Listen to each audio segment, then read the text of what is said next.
हरे कृष्णा। राधे राधे। आप सभी का स्वागत है मेरे YouTube चैनल किस्से किरदारों के में। और आज की कहानी का शीर्षक है सच्चा जीवन साथी। तो आइए कहानी शुरू करते हैं। घूमने का शौक किसे नहीं होता, और यह तब और भी खुशनुमा बन जाता है जब किसी युवा जोड़े की नई नई शादी हुई हो और वे साथ में घूमने जाएं। मोहन और सुधा की शादी को अभी बस 1 महीना ही हुआ था।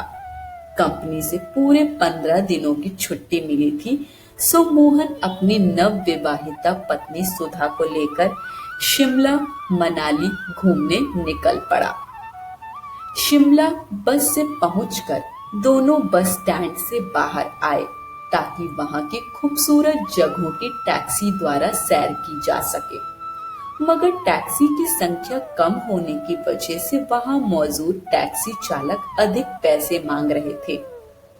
मोहन के कुछ दोस्त पहले यहाँ घूम चुके थे। उन्होंने उसे बताया था कि अनजान शहर में अधिक खर्च करना कहीं मुसीबत में ना डाल दे, इसलिए हर कोई संभल कर ही खर्च करता है। तभी मोहन की नजर एक और जोड़े पर गई।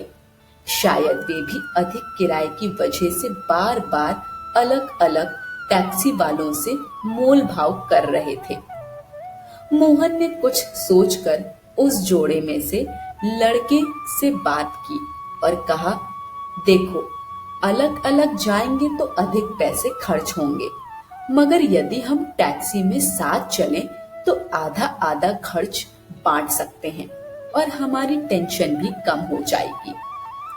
मोहन की यह बात सुनकर उस लड़के के चेहरे पर भी मुस्कुराहट आ गई और वह बोला, हाँ भैया जी, यह ठीक रहेगा। जल्द ही उन चारों ने एक टैक्सी कर ली और शिमला की हसीन वादियों में चल दिए। मगर जल्दी ही मोहन और सुधा को लगने लगा कि उन्होंने ऐसा करके गलती कर दी।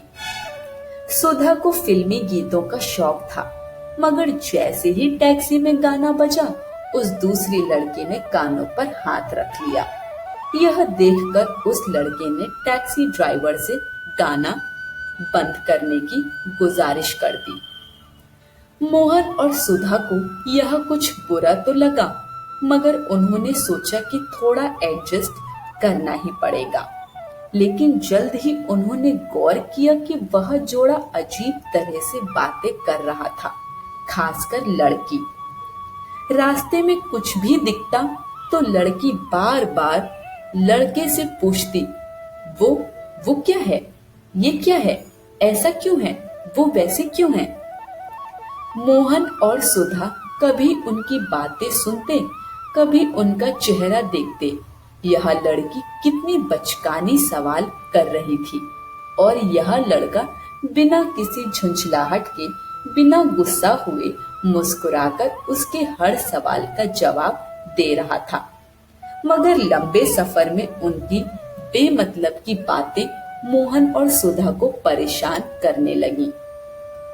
तभी अचानक एक हरे भरे मैदान को देखकर उस लड़की ने बेतुका सा सवाल किया, अरे वो क्या है, खेत है, देखिए तो कितना हरा हरा है, यहाँ किस चीज की खेती होती है। लड़के ने उसे 2 घूंट पानी पिलाते हुए कहा, अरे ये, हाँ, बहुत सुंदर है ना। यह सुनकर मोहन से रहा नहीं गया और वह झुंझलाकर बोला, ये इस तरह से क्यों कर रही हैं। मोहन की बात सुनकर न जाने क्यों उस लड़के की आंखों में नमी उतर आई। उसने लड़की का सिर अपने कंधे पर टिका दिया और धीमी आवाज में बोला, हमारा 2.5 साल का बच्चा था भैया जी, 7 महीने पहले चल बसा, तब से ये ऐसे ही है। डॉक्टर ने कहा है कि इसे थोड़ा दूसरे शहर में घुमा लाओ ताकि ध्यान भटके और माहौल बदले तो शायद खुश हो जाए। माँ है ना भैया जी, 9 महीने कोख में रखती है, इतना जल्दी जख्म कैसे भरेगा। मैं तो बाप हूँ, दुख तो मुझे भी बहुत है, मगर यदि मैं भी कमजोर पड़ जाऊंगा तो इसे कौन संभालेगा। डॉक्टर कहते हैं वक्त हर जख्म को भर देता है, यह भी जल्दी ठीक हो जाएगी। भैया जी शादी की है, जीवन साथी है, मेरी अर्धांगिनी है। कहते हैं अर्धांगिनी मतलब आधा शरीर। शरीर का कोई भी अंग अगर बीमार पड़ जाए तो उसे अपने से अलग नहीं करते, उसकी अच्छे से देखभाल करते हैं, तभी जल्दी फायदा होता है। इसी बीच गाड़ी एक बाजार के बीच से निकल रही थी। बाहर खड़े भुट्टे वाले को देखकर लड़की जिद करने लगी, शायद उसे भुट्टा खाना था।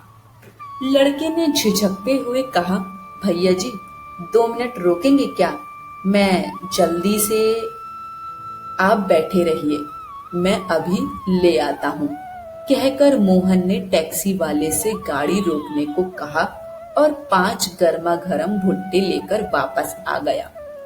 ड्राइवर सहित सभी भुट्टे का आनंद लेते हुए आगे बढ़ चले।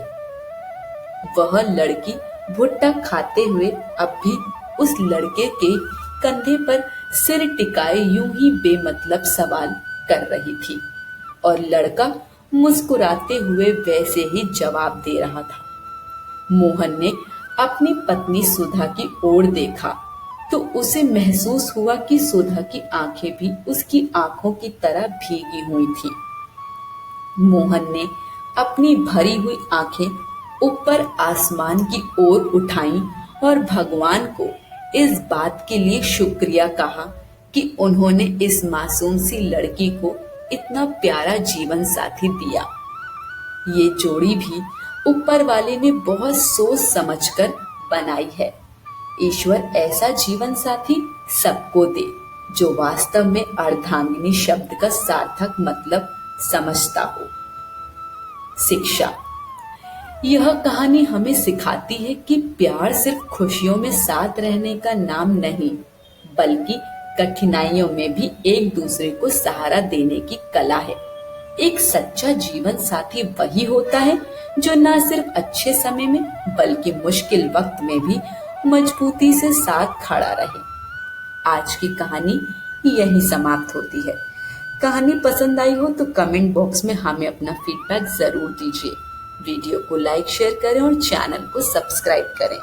सभी को हरे कृष्ण, राधे राधे।